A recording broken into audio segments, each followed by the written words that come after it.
Hello, my name is Rayleigh Hendricks, and today we're going to be discussing a topic that's honestly quite important to me, and that topic is the topic of acid mine drainage. Now, everyone likes a beautiful, clear mountain stream, right? I mean, look at it. It's gorgeous. It's home to many different, unique animals and plants and all sorts of different things. It's beautiful. But acid mine drainage ruins streams. I mean, look at that.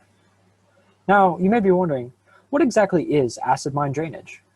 Acid mine drainage is a type of water pollution that occurs when heavy metals such as iron and lead leak into natural water sources. In the Tennessee River Valley area, one of the most common forms of this pollutant takes is iron sulfide. Now, you're probably wondering, where does this come from? Acid mine drainage is a man-made issue. It does not normally occur in the nature without the impact of human actions. Acid mine drainage occurs when minerals within the earth are unnaturally exposed to the atmosphere, rain, and other surface-level stimuli they don't normally interact with underground. These interactions create compounds such as iron sulfide, which can leak into water sources through rain runoff. You might ask, how are these minerals exposed to the surface? The answer is through human mining efforts. Mines, particularly iron and coal mines, leave massive exposed cavities in the earth. These cavities in turn expose minerals to water and air and create new toxic compounds. These types of mines are very common throughout the Appalachian Mountain area and around the Tennessee River Valley. These mines are often close to natural water sources as water is required for the mining efforts.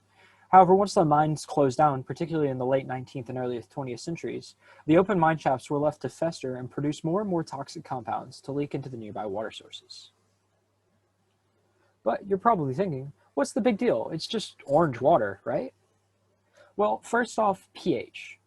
The product of water interacting with minerals in the earth often include very strong acids. When these acids leak into water sources, such as ponds and streams, they will often lower the pH level of the water to unsafe levels.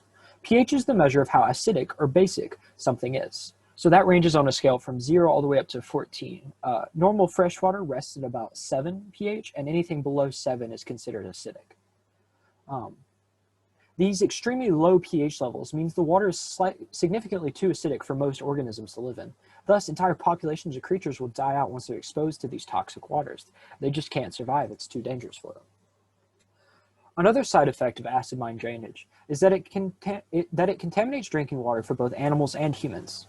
This forces nearby animal populations to find a new water source, leading to a loss of population in the area surrounding contaminated water. Contamination is very dangerous for humans to drink as well, meaning that drainage could potentially leak into human water sources and make large populations of people very sick. So not only does it impact the animals and the creatures that live in those areas, but the humans nearby as well. Now, you might think that large areas will be safe if they're far, far away from these drainage sources, right? But that isn't true. Contamination can often leak into the underground water near the source and then be spread miles into other water sources. And the longer a drainage source is left to fester, the more time it has to produce pollutants to spread. Often these sources are found up in higher locations, meaning that through gravity and runoff, they spread downstream into water sources and can spread throughout hundreds of smaller streams into every water source within miles and miles, leading to very, very dangerous spreads. Now, in conclusion, acid mine drainage is a very big issue. It is devastating to the environment, however, it can be fixed. There is currently research looking at different ways to neutralize the polluted water, as well as to stop the source of the drainage. However, the best way to combat these issues is through legislature. Laws and government's actions can help raise money and awareness towards these issues and prevent them from happening again.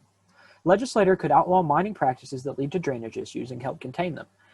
Legislator could prevent open mines from being just left open after they're being used, or make sure that the water sources used in mining efforts aren't natural water sources that could cause danger to the animals and plants nearby. We need to do everything we can to protect our natural sources and the creatures that live there. Thank you, and don't forget, save the streams.